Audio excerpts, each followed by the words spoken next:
Hey everybody, this is Alex Merced, and welcome to what may be the last episode of my tech podcast for the year. We will find out, but what I want to do is just kind of talk about lots of things in the areas that I spend a lot of time thinking about, which are like data lakehouses, agentic AI,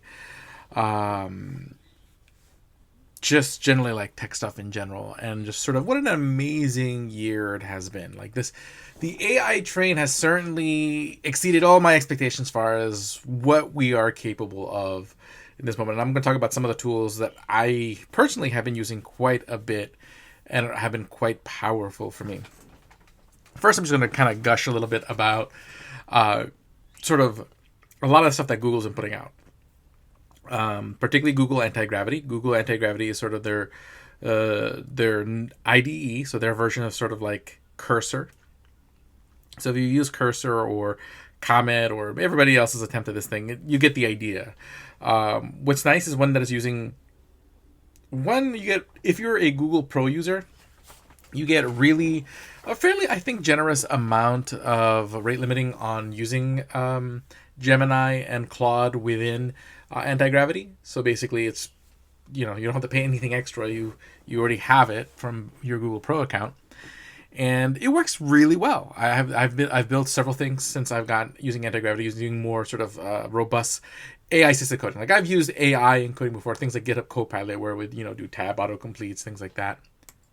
But I was still having to do most of the coding, most of thinking through the logic, researching the libraries, all these kinds of things. And with Antigravity, I definitely got to really experience what people will refer to as like spec-driven development for like the first time, where basically I'm less focusing on sort of the actual code more than on the specification, the architecture of what I want to build. And this has been a sort of a transformational experience. So first, I built a couple Python libraries, Dremioframe and IceFrame. So these are like iceberg libraries. So Dremioframe is a library specifically more towards using Dremio, and it gives you a really strong. And then because I have access to my own Dremio instance, I was able to like really thoroughly test it. So it works pretty well, and I was able to pretty much add like a laundry list of features that I've wanted for the longest time in there. So you can basically use Dremio to do all sorts of cool stuff using Python that you weren't able to do before. Like you could upload files before, but now you can upload a larger variety of files and get it into like an iceberg table, or just do a lot of really cool stuff with Dremio that you could do in Dremio. But if you're someone who likes using Python, it makes it much more Pythonic to use Dremio. Then IceFrame is a library where it's more of a wrapper around PyIceberg, but basically it makes a lot of the things that you would have to kind of do in multiple steps with PyIceberg much more simpler, with much more simpler like methods that kind of just take care of those steps, because it automatically bundles in there things like polars for handling some of the processing and other things where needed. And both libraries have a laundry list of optional dependencies depending on which features you would like to use, because they have a lot of features. I kind of went a little nuts. And but yeah, basically you can connect to your iceberg catalog using IceFrame, have sort of a data frame like API if you want. You have all sorts of ingestion tools, and all that would work off your own local laptop's compute. So it allows you to do like and also cool thing is like there's certain, like not every sort of maintenance procedure is implemented in PyIceberg yet and whatnot. So for things that were like missing, I actually just was able to implement them using Antigravity and test to make sure that they worked, whatnot. That was really impressive. Okay, really, really, really impressive. Just amazing, like how much functionality I was able to build and test. Now, of course, again, there is still a level of sort of like, you have to have like a data engineering lead's mindset and know the topic of what you're building enough to ask questions. Like in a sense, like, is like, does it work this way, or did you test for this, or how did you test for this? And if you tested it that way, did you plan for X, Y, and Z scenario? So like you still need to have a good body of knowledge about what you're building to build it. So then I went even a step further, and I actually built a whole iceberg catalog called Pangolin, which you can go see at pangolincatalog.com or pangolincatalog.org. And essentially it's a catalog that has all the features I've been wanting sort of in one catalog. I love Nessie, I love Polaris, so I've always wanted to see kind of both sets of features sort of in one catalog, and that's what I did. Now again, Would I use this for your production catalog? No. Why? Because it's a catalog built just by me. It has all the features, and I've really gone out of my way to test a lot of these features and try to make them all sort of there, provide a CLI, a UI, the whole Megillah. But again, when you take a look at something like an Apache Polaris, where you have really strong engineering teams from Snowflake and Dremio working like full time on it and really sitting there vetting every API's design and feature to make sure that it's like robust, probably I would build my production system on that. But Pangolin is there if you want to play with it. It's built in Rust, and one of the things I really liked about doing sort of this AI assisted coding in Rust is, if you've ever done programming in Rust before, I have done some programming in Rust before, it has really good errors because Rust is a very, very strongly typed language. So that means like when you make mistakes, it knows exactly what mistake you made, which makes it really easy to make mistakes, but also, again, you get better errors. And when it's the AI who has to like fix these errors, it's able to do so much easier because it has like these robust types that can really help it pinpoint exactly what it needs to do and where it needs to do it. So it made it really quick to kind of iterate and get to, and basically having sort of, again, real strong specifications, and then having a real dialogue each step of the way, like not just, hey, implement it, test it, and then hope that it tested it significantly, being real like prescriptive, like, hey, these are the kind of tests I want. Here's how I want you to live test things. After you live test things, build regression tests. Make sure you're constantly running the full test suite after any large changes. Being very specific about which APIs you don't want broken, what can be broken, what can change, what code is locked. You have to kind of, again, if you're not someone who's written code or been around software engineering, it can be hard. I can see why vibe coding would still be very difficult because there's just a lot of these sort of questions, these collaborative questions you would still need to be able to know to ask that you wouldn't know to ask unless you've done some of this stuff yourself or really know what you're building in depth. Even if you don't need to know like the actual programming language. Like I know Rust, but I wouldn't say I know Rust well enough that I would have been able to do this myself. And even if I did know Rust really well, probably what I've built in Pangolin would have taken me like 2 or 3 years to get to the same level of, features, documentation. And that's also the other things. Like I was able to keep everything well documented, which has also been really, really powerful. So overall, it's been pretty amazing to have like this really well documented, lots of tests piece of code. So pangolincatalog.com. I'm about wrapping up release 0.20. There's a few more things I want to test. That's just going to have everything kind of working in much more nice order. But yeah, so anti-gravity has been sort of a revelation as far as like using tools. The other big one has been NotebookLM. Okay, now NotebookLM in the past was basically a study tool. So you'd connect different sources of information you'd have, and you'd be able to generate like a podcast on it, so that way you can have people talk about the thing you want to learn versus you having to read it. Or you could generate a report. Basically it made break down the information from very particular sources to make it easier for you to consume for learning purposes. Now it's a full-blown content tool. It's added 2 really, really chef kisses features. One, the ability to create slides, so you can put in those specific sources and it generates really quality slide decks based on the information you provide it. And then 2, the ability to generate infographics, and then Gemini 3's image generating capabilities have really, really gotten better. Okay, it's becoming. I had ChatGPT was my daily driver for image generation for like the last year or so, and I'm definitely shifting more and more towards Google at this point. I'm still using like ChatGPT as my general LLM of choice for like normal things. But I'm starting to see myself using Google more. The quality's gotten that much better. And for video generation, I'm starting to use Google more, especially now that Sora has kind of shut down the ability to download videos. It makes it a lot less useful because I don't use Sora for fun. I use Sora to create like assets that help me in what I do. Like little mini Dremio ads, which was a lot of fun, but not as useful anymore if I can't download and share the videos on like a TikTok or something. So Sora can still be fun, but again, if I can't use the videos elsewhere, it's kind of unnecessary to me. Now I get it. A lot of people made a lot of BS and try to pass like AI videos as real. While like the videos I was generating, like little cartoon ads, were clearly like not real. But you have to leave it to other people to kind of ruin it for everybody else.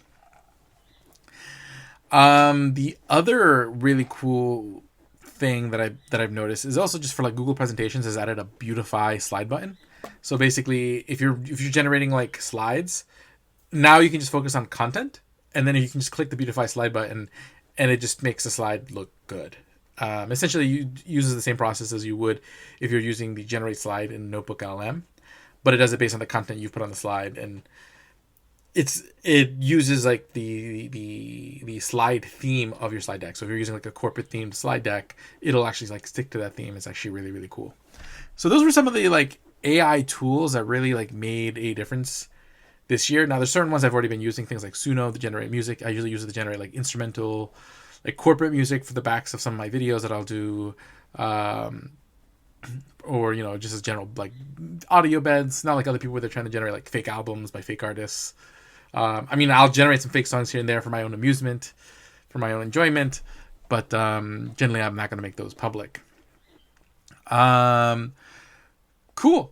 The other cool tool, and then the other thing I've been excited about is like Dremio's AI tools. Like for example, like I do use Dremio as a Dremio employee. It's not just like trying to help other people to use Dremio, but using Dremio in my day-to-day work. Oftentimes, if I just need to run some SQL and stuff, I'll just sometimes just put it into a file, a CSV file, upload to the Dremio, and run the SQL there because it's just a better environment to run SQL in. But now with like a lot of the AI tools in Dremio, you now have the built-in AI agent. You don't even have to really do a lot of that anymore. You can just type a natural language query, and Dremio is actually really good at kind of figuring that out. You can actually generate a visualization directly through the chatbot. These are all really nice things. Like one of my favorite AI pieces here is the ability to like, hey, I have a query that maybe didn't run as fast as I would have liked. I can go to the jobs page. There's a explain job button that'll actually use the AI to crunch all the details about how the job was run. That usually, you'd spend like an hour reading this like visual of of all the different operations that a job went through and have to study all the stats and whatnot to kind of figure out, hey, where's the bottleneck? Within a few seconds, you have this report that says, okay, hey, here's where the bottleneck is. Here's what you can do to avoid that bottleneck and how to optimize for it. And you're good. Like these it's amazing how far AI has come in making life a lot easier. And just expanding sort of like the amount of stuff you can do. Okay? So it's been an amazing year. I can only imagine that 2026 is just going to accelerate that because honestly, like the amount of AI tools popping out every day is just growing exponentially. What you can do with them is growing really, really fast. Like again, I'm building applications, videos, all very, very quickly. So it's like, it is interesting to see sort of how far we've come. And it does make me think a lot about what does the future look like. I can see, basically, when like a big question people have is like, what about work? What are like, hey, am I going to get fired because of AI? I don't even think AI is going to replace you, but if you don't learn how to use AI, you will be replaced by a human who does know how to leverage AI. I do confidently believe in that because the tools make you so productive. Why wouldn't you want to have somebody on your team who's leveraging that extra level of productivity? But it does, but just like anything else, it does require you to take the time to want to learn. It's a lot faster to learn. Okay, like a lot of these things are just much more attainable than they ever was. But people's attention spans are also much shorter than they ever were. So a lot of the people who, hey, would be like, I don't want to learn coding. Oh, I don't want to learn how to use Excel. I don't want to learn. They're still going to be the same way about AI tools half the time. Okay, other than maybe typing a few prompts in ChatGPT, going far beyond that, it's still going to be more work than they would like. Okay, which still means that anybody who just likes to learn how to use the tools and embraces using the tools to be productive are still going to have a leg up. Okay, and are still going to be fine. There's still going to be a place for you because you use the tools and you constantly invest in yourself to be productive. Okay, and the tools are there. Okay, you're doing data analytics, you can use a tool like Dremio. You're using, you're just trying to like learn a topic really fast. Use NotebookLM. You're building some software. Use Google's Antigravity. Like all these tools just make you a lot more productive, move a lot faster, make you sort of like an army of one. And at the end of the day, there's still the networking aspect side, the human side of things. So again, those who go out there and they, the time that you get freed up from all the productivity that these other tools make you, if you can use that time to build your human connections, to build your network, to build your brand, that's also going to serve you really well. Again, a strong brand and high productivity basically is the way you win. Okay, people need to know who you are and have a clear idea of what the value you bring, and you have to be able to bring that value. If you can do those, if you can say those two things confidently, opportunities are not lacking. I can speak from personal experience that if you focus on building your brand and being productive, opportunities are never lacking. Okay, if anything, they're always growing. It's just at the end of the day, the thing that is the killer more than ever is complacency. Things are moving so fast, the ability to be productive, the marginal cost to be productive is getting lower and lower every day. Okay, so if you don't jump over that shrinking fence, like that fence is lower to hop over than ever. And if you still choose not to hop over it and learn how to sort of improve your skills and be more productive, well, then you're going to fall behind faster. That's what it comes down to. It comes down to, do you want to jump over that fence? Will you embrace the tools that are there and be able to do more? Okay? If you choose to do more, you will get more and you will survive perfectly in this new world. But if you choose not to, you say, hey, they always are good enough for me, and expect to survive in a world where everyone is going to be 20 times more productive than you, because you choose not to embrace that world, well, you're going to find life to be very difficult. And that's not changing. That's the reality. That's the world we live in. That's the future that's coming, and it's coming faster than anyone expected. So there's a lot of reason to be optimistic. There's a lot of reason to be excited if you choose to jump over the fence that's become easier to jump over than ever. Okay? Because of all these extremes in productivity, there's going to be many more startups than ever. There's going to be many more people being able to start their own things, companies trying to grow faster, which means there's going to be many more roles that people will need to hire for, but they're going to want to hire people who can leverage the tools to be productive. So that's my advice for anyone who's like worried about the job market piece of the story. Okay? Having the fundamental skills, having your fundamentals still matters, but those fundamentals, the way they're applied is more in how you now work with a lot of these new tools, how you work with AI-assisted tooling to get results. Because again, the better your fundamental knowledge is, your better your understanding of the base concepts and whatnot will allow you to be able to ask the right questions. It's all about being a better question asker and a better direction giver,